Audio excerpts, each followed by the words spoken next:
what we are looking at, this is delivery car. এটা হচ্ছে delivery কার actually. এটা food delivery করতে আছে। ওখান দিয়ে একটা আসছে, এখান দিয়ে একটা আসছে। এ রাস্তা ক্রস করছে। এর কাছে সমস্ত সিগন্যাল আছে, রাস্তা ক্রস করা উচিত, উচিত না, হি শুড স্টপ, পেছনে যাওয়া উচিত। ওখান থেকে আরেকজন আসছে। তো এটা পিপল লেস ডেলিভারি। এখানে মতলব লোকের কোনো প্রয়োজন হয় না, এরা নিজেরাই ডেলিভারি করে দেয়। এই যে ক্রসিং খুব সাবধানে ক্রস করার চেষ্টা করছে। এ আবার এখানে রেডি হয়ে গেছে ক্রস করবে। তো এগুলো হচ্ছে ফুড ডেলিভারি অ্যাপ, খুব এফিশিয়েন্ট। কেন ওয়েট করছে বুঝতে পারছি না।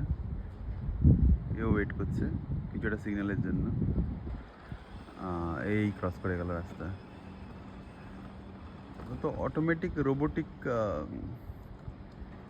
এই চলে গেল, রোবোটিক ফুড ডেলিভারি সিস্টেম।